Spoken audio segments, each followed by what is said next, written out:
여러분, 지난 한 주간 평안하셨습니까? 참빛 한인교회 예배에 함께 하시는 모든 분들 우리 주 예수 그리스도의 이름으로 환영합니다. 오늘 말씀은 스가랴 6장 12절입니다. 말하여 이르기를 만군의 여호와께서 이같이 말씀하시되 보라, 싹이라 이름하는 사람이 자기 곳에서 돋아나서 여호와의 전을 건축하리라. 아멘. 하나님 아버지 감사합니다. 이 시간 저희가 하나님의 말씀을 상고할 때 주의 성령께서 깨닫게 하시고 주의 진리 가운데로 생명의 길로 인도하여 주시옵소서. 예수님의 이름으로 기도드렸습니다. 아멘. 스가랴서는 구약에서 가장 잘 읽혀지지 않고 잘 이해도 안 되는 성경책 가운데 하나일 것입니다. 그 이유는 이해하기 힘든 상징을 사용하는 환상들이 많이 나올 뿐만 아니라 내용이 차근차근 논리적으로 전개되지 않고 이리로 갔다가 저리로 갔다가 올라갔다 내려갔다가 롤러코스터를 타는 것처럼 진행되기 때문입니다. 그러나 종말론을 이해하는 데 꼭 필요하기 때문에 함께 살펴보려 합니다. 14장 전체를 다 다루기에는 분량이 많기에 이번 주와 다음 주에 나누어 상고하겠습니다. 사람들의 행동, 사고방식, 성격을 잘 이해하려면 그 사람이 살아온 배경과 상황을 아는 것이 필요합니다. 상황과 배경은 일종의 창문이기 때문입니다. 배경을 이해하는 것이 얼마나 중요한지 알게 하는 예화가 있습니다. 어느 시골 버스 안에서 6, 7살 먹은 사내아이가 소리 지르며 왔다 갔다 합니다. 그 아이의 아버지로 보이는 사람은 그 아이의 행동을 제지하지 않습니다. 통제되지 않는 그 아이의 행동은 위험스러울 뿐만 아니라 다른 승객에게 거슬리는 행동이었습니다. 한 승객이 더 이상 참지 못하고 그 아이의 아버지에게 아들을 제지시키라고 요구하였습니다. 다른 승객들도 고개를 끄덕이거나 조용히 좀 시키세요. 당신들만의 버스가 아니잖아요. 하며 동조를 표시했습니다. 그러자 아이의 아버지는 매우 미안한 표정으로 이렇게 대답했습니다. 죄송합니다. 오늘 아들이 엄마를 장사 지내고 오는 길입니다. 그래서 알면서도 제지를 못했습니다. 이 대답에 승객들은 아 그렇군요. 생각이 짧았습니다. 라고 한 후 오히려 그 아이에게 친근하게 대해 주었습니다. 누군가를 잘 이해하려면 그가 처한 상황과 배경을 알아야 합니다. 마찬가지로 오늘 우리가 함께 살펴보기를 원하는 스가랴서를 이해하려면 이 말씀을 기록한 스가랴와 그 당시 이스라엘 백성이 놓인 처지를 이해할 필요가 있습니다.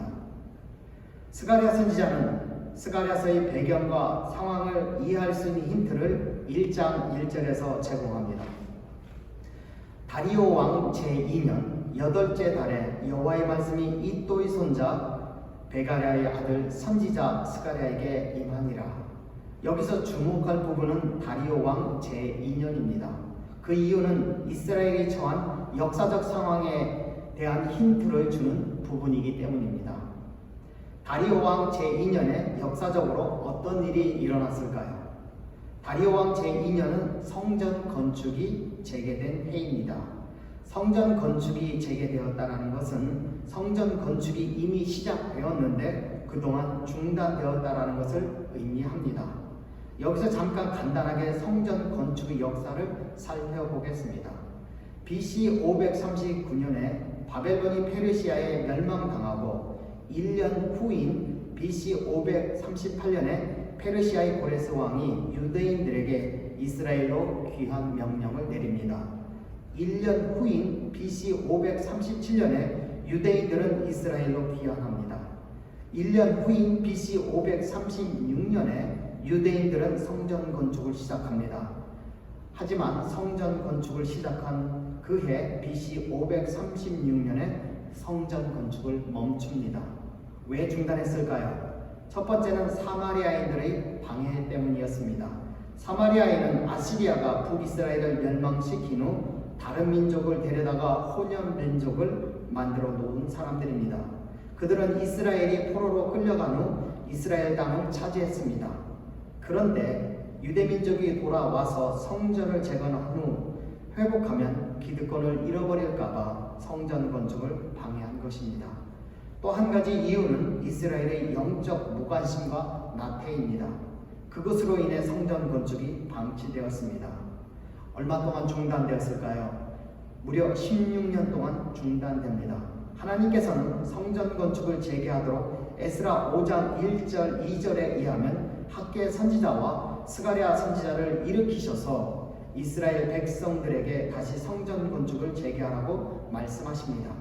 그 결과 그들은 다리오 왕 2년에 성전 건축을 재개합니다. 그러면 성전을 건축해야 하는 이유는 무엇입니까? 가장 중요한 이유는 성전이 있어야 하나님의 약속들이 실현되는 것을 기대할 수 있기 때문입니다. 그러면 하나님이 약속하신 것은 무엇입니까? 하나님께서 새 성전에서 그분의 임재를 회복하실 것이며 하나님의 나라를 세우실 것이며 그 나라에서는 이스라엘이 중심이 되며 메시아가 세계의 모든 나라를 통치하는 것입니다. 이것은 요한계시록에서 보이는 천년 왕국입니다. 이 약속에 담긴 중요한 아이디어는 이스라엘은 하나님이 다스리는 신정 국가라는 사실입니다. 성전은 하나님이 임재하는 곳이며 그곳에서 세계를 다스리실 것입니다.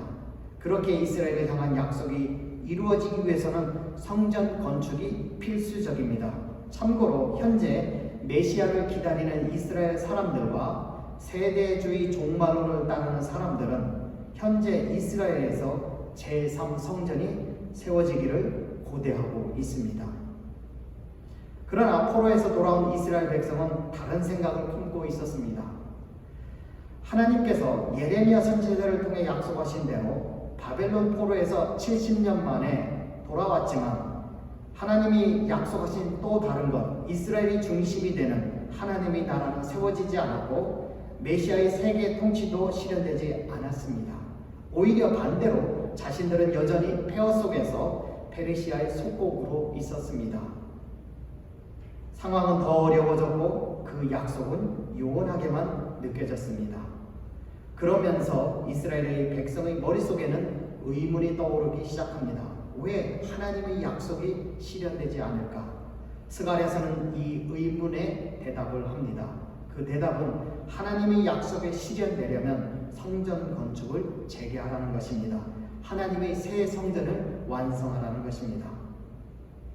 스가랴서를 이해하기 위해 또 하나 필요한 것이 있습니다. 스가랴서가 어떻게 구성되어 있는지 아는 것이 필요합니다. 구성 이유를 알아야 되는 이유는 핵심이 어디에 있는지 알 수 있기 때문입니다. 스가랴서는 크게 세 가지로 구성되어 있습니다. 첫 번째는 도입이고, 두 번째는 8개의 환상들이며, 세 번째는 미래에 대한 예언입니다. 도입은 1장 1절로 6절까지이며 하나님께서 이스라엘 백성을 어떤 시각으로 보시는지 말씀합니다. 두 번째 구성 요소는 8개의 환상들인데 1장 7절로 8장까지이며 이스라엘의 과거와 현재, 또 경고와 예언, 하나님의 역사에 대해 성전 건축과 관련하여 다루고 있습니다. 세 번째 구성 요소인 미래에 대한 예언은 9장에서 14장 사이에 펼쳐지고 있으며 이스라엘과 세계의 미래에 대해 예언하고 있습니다. 이것들에 대해 대략적으로 살펴보겠습니다. 말씀을 들으며 기억해야 할 것이 있습니다. 스가랴서는 메시아께서 왜 오시지 않았는지에 대한 설명입니다. 예레미야 선지자는 예언한 대로 70년이 지났는데도 하나님의 나라가 아직 실현되지 않았기 때문에 왜 실현되지 않은 그 이유를 설명하는 것입니다. 1장 1절로 6절의 도입에서 스가랴 선지자는 경고로 시작합니다. 3절 4절을 읽으면 만군의 여호와께서 이처럼 이르시되 너희는 내게로 돌아오라. 만군의 여호와의 말이니라. 그리하면 내가 너희에게로 돌아가리라. 만군의 여호와의 말이니라. 너희 조상들을 본받지 말라. 옛적 선지자들이 그들에게 외쳐 이르되 만군의 여호와께서 이같이 말씀하시기를 너희가 악한 길, 악한 행위를 떠나서 돌아오라 하셨다 하나 그들이 듣지 아니하고 내게 귀를 기울이지 아니하였느니라. 여호와의 말이니라. 한마디로 여호와께 돌아오라는 것입니다. 조상들과 같이 반역하지 말고 조상들과 같이 선지자들의 말씀에 듣기를 거절하지 말고 여호와께 돌아오라고 말씀합니다. 그렇지 않으면 조상들의 실패를 반복할 것이며 망한다라는 것입니다. 이것을 가볍게 듣지 말아야 될 이유는 그들도 이스라엘로 귀환했을 때는 영적으로 깨어 있었지만 시간이 지나자 그들의 조상과 마찬가지로 영적으로 나태해져서 그들의 조상과 똑같은 길을 걸어가고 있었기 때문입니다. 개가 토한 것을 도로 먹는다는 말씀처럼 그들도 똑같이 조상들의 길을 걸었습니다. 그 결과는 조상들과 같이 똑같이 망한다라는 것입니다. 기억해야 할 것은 하나님의 약속은 조건적입니다. 우리가 하나님의 말씀대로 살든지 안 살든지 상관없이 이루어지는 그런 무조건적인 약속이 아닙니다. 예수님을 믿으면 구원받습니다. 이 약속 외에는 다른 약속들은 조건적인 약속입니다. 우리도 똑같은 실패의 가능성을 가지고 살아가는 존재입니다. 우리도 똑같은 죄를 범할 가능성을 가진 죄인이라는 사실을 기억할 필요가 있습니다. 우리는 신앙이나 하는 일에 있어서 어떻게 하면 성공할까를 생각하기보다 무엇이 우리를 망하게 할 수 있는지 먼저 생각해 보아야 합니다. 8개의 환상에 대하여 그 다음에는 스가랴 선지자가 나열합니다. 성경에서는 꿈과 환상들이 많이 나옵니다. 이 환상들은 몇 가지 의미를 담고 있습니다. 첫째, 창세기로부터 요한계시록에 이르기까지 하나님께서는 사람들에게 말씀하실 때 종종 꿈과 환상을 사용하셨습니다. 꿈과 환상은 하나님께서 인간과 소통하실 때 사용하시는 커뮤니케이션의 한 수단입니다. 그러나 모든 꿈이 하나님이 말씀하시는 것은 아닙니다. 둘째, 꿈과 환상들의 기능은 현재 상태가 어떤지를 조명해 주고 미래에 대한 창문 역할을 합니다. 따라서 하나님으로부터 꿈과 환상이 주어지면 현재의 방향 전환을 이루게 하거나 미래에 벌어질 일들에 대해 전망하고 준비해야 함을 가르쳐 줍니다. 스가랴 선지자는 하나님이 주신 환상들을 계단식으로 짝을 이루어 나열합니다. 이것은 마치 계단을 올라갔다가 내려오는 것과 같은 식입니다. 처음에 A를 말하고 다음에 B를 말하고 그 다음에 C의 순서로 말했다가 그 다음에는 역으로 C를 말하고 다음에 B를 말하고 마지막으로 A 순으로 나열하는 것입니다. 즉 A, B, C 순으로 말했다가 역으로 C, B, A 순으로 나열하는 것입니다. 스가랴서의 8가지 환상은 말탄 자들, 이스라엘의 죄, 새 이스라엘의 지도자 순으로 환상들을 나열했다가 역으로 이스라엘의 지도자, 새 이스라엘의 죄, 말탄 자들 순으로 되어 있습니다. 이런 것을 알아야 되는 이유는 무엇입니까? 이런 구조를 키에스틱 스트럭처라고 하는데 보통 핵심이 가운데 있습니다. A, B, C, CBA 패턴으로 되어 있으면 C에 핵심이 있으며 그리고 CC 중에서 두 번째 C가 강조되는 것입니다. 스가랴에서 나오는 8개의 환상의 핵심은 4번째와 5번째 환상인 이스라엘의 지도자들에 있습니다. 이제 본격적으로 8가지 환상 속으로 들어가 보겠습니다. 첫 번째, 말탄 자들의 환상. 첫 번째 환상은 1장 7절로 17절에 나옵니다. 그 환상은 4명의 말탄 자들에 대한 것입니다. 참고로 말탄 자들에 대한 환상은 요한계시록에서도 등장합니다. 요한계시록 첫 번째 재앙인 7인을 뗄 때 가장 먼저 등장하는 백말, 붉은 말, 검은 말, 청색말을 이해하는데 중요한 열쇠이므로 여기서 말탄 자들에 대한 의미를 기억할 필요가 있습니다. 1장 7절로 17절 가운데 8절에서 10절을 보겠습니다. 내가 밤에 보니 한 사람이 붉은 말을 타고 골짜기 속 화석류나무 사이에 섰고 그 뒤에는 붉은 말과 자줏빛 말과 백마가 있기로 내가 말하되 내 주여 이들이 무엇이니까 하니 내게 말하는 천사가 내게 이르되 이들이 무엇인지 내게 보이리라 하니 화석류 나무 사이에 선 자가 대답하여 이르되 이는 여호와께서 땅에 두루 다니시라고 보내신 자들이니라. 여기서 말탄 자들은 무엇을 의미합니까? 여호와의 사자들, 천사들을 의미합니다. 그들은 말을 타고 전 세계를 순찰하는 레인저스와 같습니다. 그들은 세계를 돌아보고 나서 하나님께 보고합니다. 이것이 상징하는 것은 하나님의 감찰입니다. 하나님께서 전 세계의 모든 존재, 모든 일어나는 것들을 지켜보고 계시는 것을 의미합니다. 한마디로 이스라엘의 모든 상황을 알고 계신다는 것입니다. 하나님은 또한 우리의 상황과 처지 모든 것을 알고 계신다는 것을 말씀하는 것입니다. 여호와의 천사가 스가랴를 대신하여 질문합니다. 12절 만군의 여호와여 여호와께서 언제까지 예루살렘과 유다 성읍들을 불쌍히 여기지 아니하시려 하나이까? 이를 노하신 지 70년이 되었나이다. 언제까지 비참하게 두시렵니까? 라는 질문입니다. 시간에 대한 질문입니다. 그 다음에 나오는 하나님의 대답을 정리하면 나는 이스라엘 백성을 무척 사랑한다. 다른 나라들이 이스라엘에게 고통 주는 것에 화가 난다. 그래서 내가 불쌍히 여겨 예루살렘에 내 성전을 세우고 다시 일으키겠다. 나는 이스라엘과 한 약속을 잊지 않고 기억하고 있으며 그 약속을 반드시 이루겠다라고 대답하시는 것입니다. 하지만 언제 이루실 것입니까? 라는 질문에 대답을 하지 않습니다. 왜 하나님은 시간에 대한 대답을 하지 않으실까요? 어쩌면 우리가 가장 관심을 갖는 부분일 것입니다. 그에 대한 대답이 앞으로 나옵니다. 첫 번째 환상에 대한 짝은 6장 1절로 8절에 나오는 8번째 환상입니다. 이 환상에서는 4가지 색의 말이 이끄는 4병거가 나옵니다.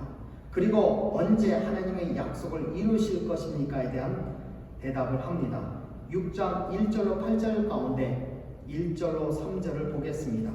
내가 또 눈을 들어본즉 4병거가 2 산 사이에서 나오는데 그 산은 구리산이더라. 첫째 병거는 붉은 말들이, 둘째 병거는 검은 말들이, 셋째 병거는 흰 말들이, 넷째 병거는 어룽지고 건장한 말들이 메었는지라. 8번째 환상도 첫 번째 환상과 마찬가지로 말탄 자들이 나옵니다. 여기에서 나오는 4 말들의 색은 요한계시록에서 나오는 백색, 적색, 흑색, 청황색 말들의 색과 같습니다. 그런데 4 병거가 상징하는 것은 무엇입니까? 5절에서 천사가 대답을 줍니다. 이는 하늘이 내 바람인데 온 세상이 주 앞에 서 있다가 나가는 것이라. 여기서 주목할 부분은 하늘이 내 바람에서 바람입니다. 바람은 히브리어로 루하우입니다. 이 루하우는 바람, 생기, 영으로 번역되는데 이 중에서 영이 이곳에서는 가장 적당한 번역이며, 따라서 하늘의 내 바람이라는 것은 하늘의 내 영이며 하늘의 내 천사를 의미합니다. 따라서 하늘의 내 바람인데 온 세상이 주 앞에 서 있다가 나가는 것이라는 말씀은 하나님의 천사들이 메시아 시대의 도래를 준비하면서 땅을 순찰하고 있는 모습을 설명하는 것입니다. 이것이 언제 약속을 지키실 것입니까에 대한 답입니다. 하나님은 약속하신 것을 이루시기 위해 하나님이 하실 일을 하십니다. 현재 약속을 이행하고 있다는 것입니다. 문제는 우리입니다. 우리가 준비가 안 되어 있기 때문에 실현시키지 못하시고 준비하고 계시며 기다리는 것입니다. 시계를 보기보다는 할 일을 하면 됩니다. 그러면 자연스럽게 하나님께서 약속을 실현시키십니다. 그리고 바람의 표현은 다른 성경에서 나오기 때문에 기억하시기 바랍니다. 다니엘 7장 2절 3절에서 큰 제국을 상징하는 4 짐승을 나오게 한 것도 하늘의 내 바람이었습니다. 요한계시록 7장 1절에서 사방의 바람은 하나님의 진노를 상징합니다. 바람과 말탄 자들은 하나님의 손과 발이 되어 대신하는 하나님의 역사를 상징합니다. 두 번째로 나오는 환상 4개의 뿔과 4 대장장이 환상은 1장 18절로 21절에서 나오는데 21절을 읽어보면 내가 말하되 그들이 무엇하러 왔나이까 하니 대답하여 이르시고 그 뿔들이 유다를 흩뜨려서 사람들이 능히 머리를 들지 못하게 하니 이 대장장이들이 와서 그것들을 두렵게 하고 이전의 뿔들을 들어 유다 땅을 흩뜨린 여러 나라의 뿔들을 떨어뜨리려 하느니라 하시더라. 두 번째 환상은 4뿔과 4 대장장이에 대한 것입니다. 이 환상에 의하면 4뿔은 유다와 이스라엘을 흩어지게 하는 강국들로서 북이스라엘을 멸망시킨 아시리아와 또 남유다를 멸망시킨 바벨론을 의미할 수도 있고, 다니엘에서 나오는 금신상과 4 짐승을 의미하는 바벨론, 페르시아, 그리스, 로마를 의미할 수도 있습니다. 이 4뿔은 4 대장장이들 곧 여호와의 사자들에 의해 흩어집니다. 그것은 페르시아와 앞의 나라를 쳐서 무너뜨린 다음의 나라일 수 있습니다.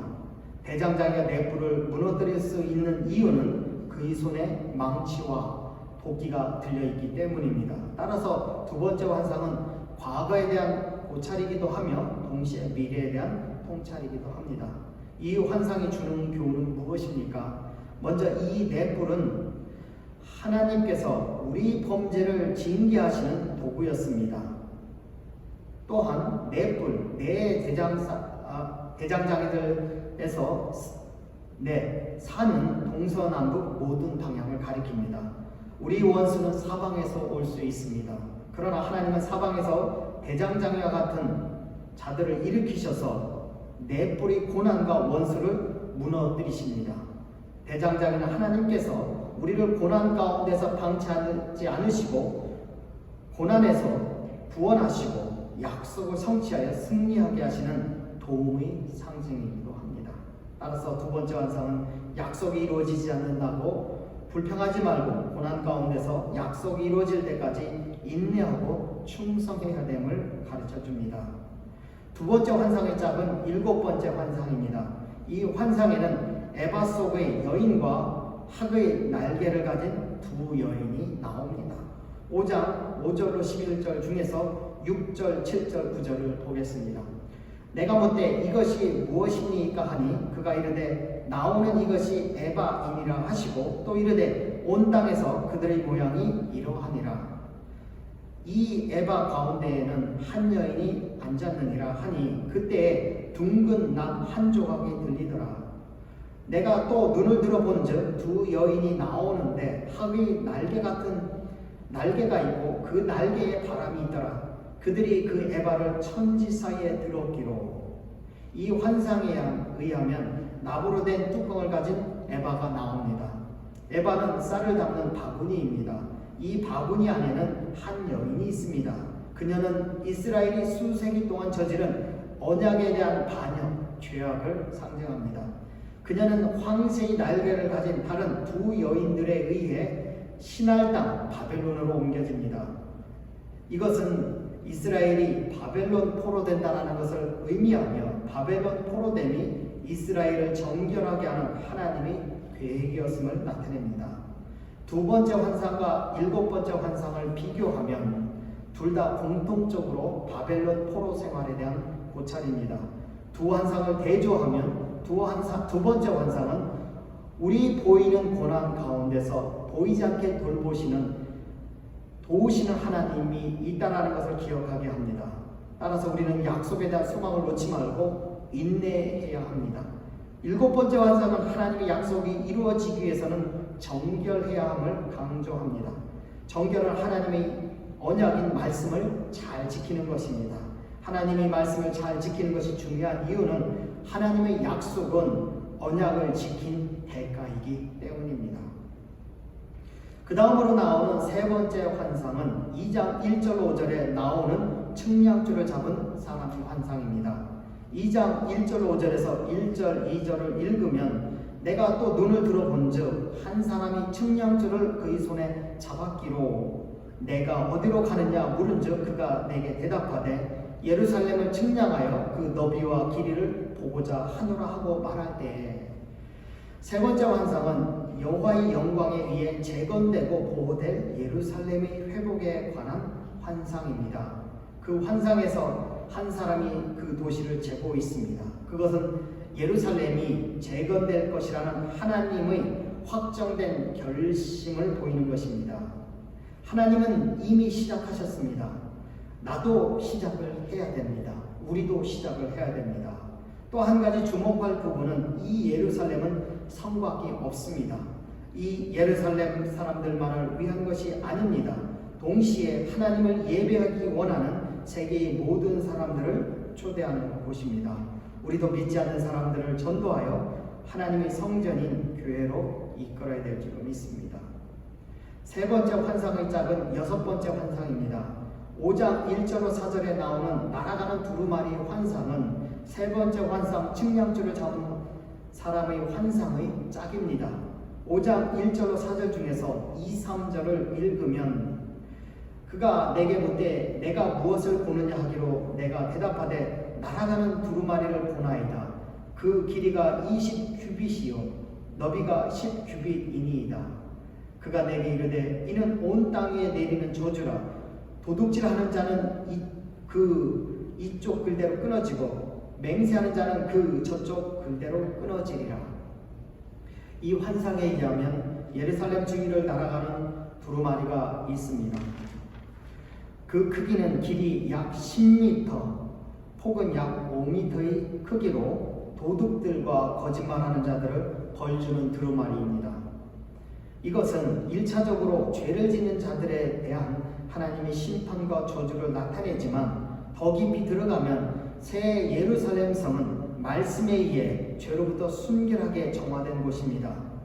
따라서 하나님의 약속을 받기 위해서는 하나님의 약속에 합당한 사람이 되어야 함을 의미합니다. 이 말씀 가운데에서 빙도 중요하지만 두임도 중요하고 빙과 두임 모두 중요함을 말합니다.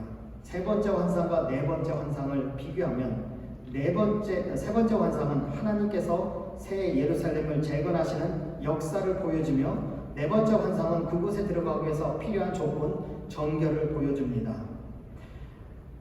네 번째 환상과 다섯 번째 환상들은 지도자들에 대한 환상입니다. 그 환상들에서 보여주는 중요한 두 지도자가 있습니다. 첫 번째는 대제사장 여호수아이며 두 번째는 정치적 지도자 총독 스룹바벨입니다. 스룹바벨은 다윗의 후손입니다. 3장 1절로 10절에 나오는 네 번째 환상은 대제사장 여호수아에 대한 환상입니다.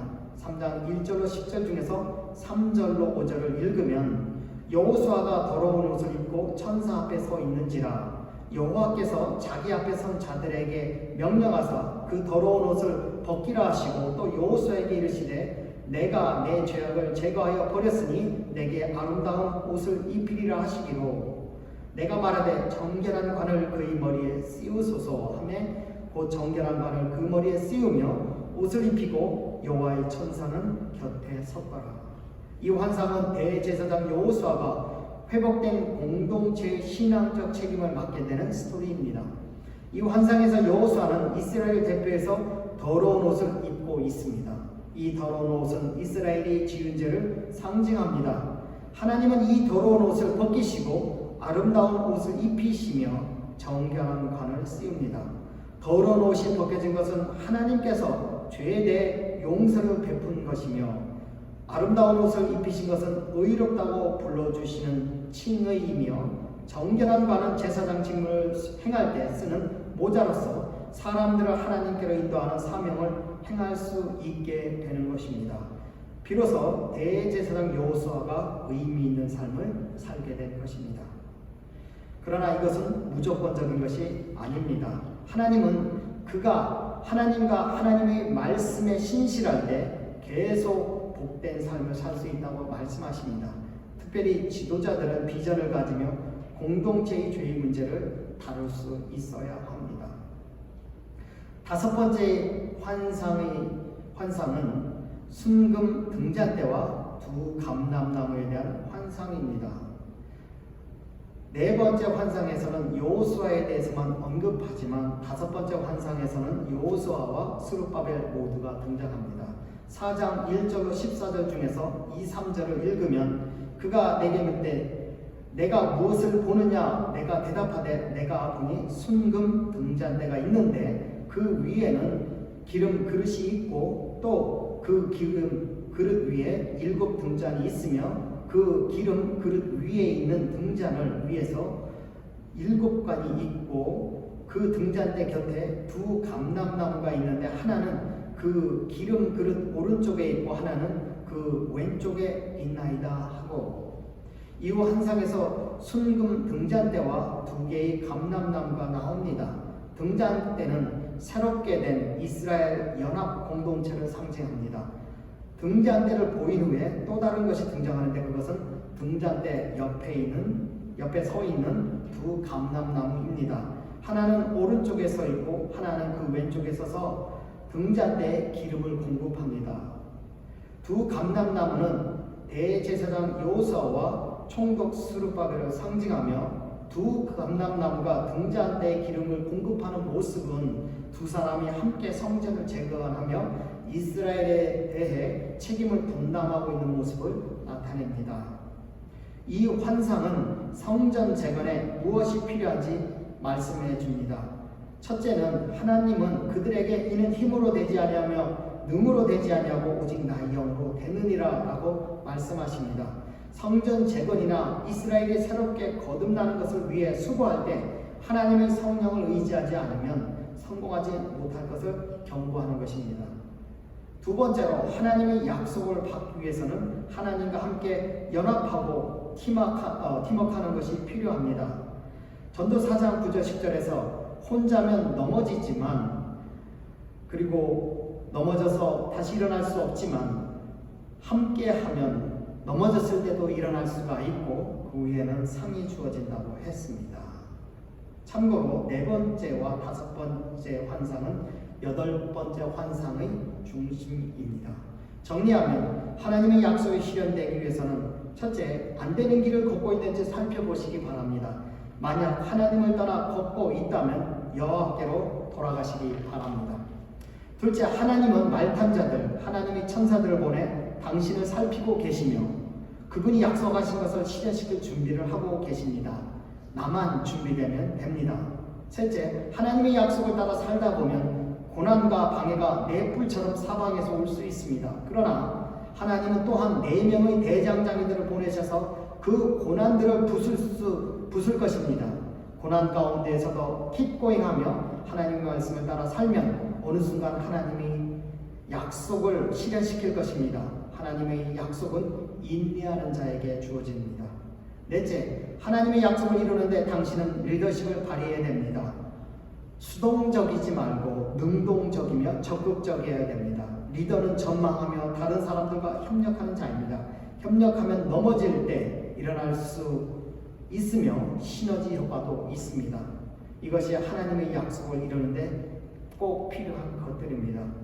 특별히 우리 교회에게 주어진 하나님의 약속을 실현시키기 위해서는 하나님의 성전인 우리 교회가 서로 연합하고 팀워크를 해야 될 줄로 믿습니다. 같이 기도하시겠습니다. 하나님 아버지 감사합니다. 스가랴를 통해서 하나님께서 종말의 희망을 갖게 하시고 그 희망을 위해서 무엇이 필요한지 우리에게 가르쳐 주셨습니다. 우리가 이 원리대로 살아가서 하나님의 약속의 실현을 맛보는 자들이 되게 하여 주시옵소서. 지금은 우리 주 예수 그리스도의 은혜와 하나님의 무궁하신 사랑하심과 성령님의 감화 교통하심이 하나님의 약속을 소망으로 삼고 그 약속을 위해서 나아가기를 원하는 이 자리에 모인 각 사람 머리 위에 지금부터 영원토록 함께 하시기를 예수님의 이름으로 간절히 축원하옵나이다. 아멘.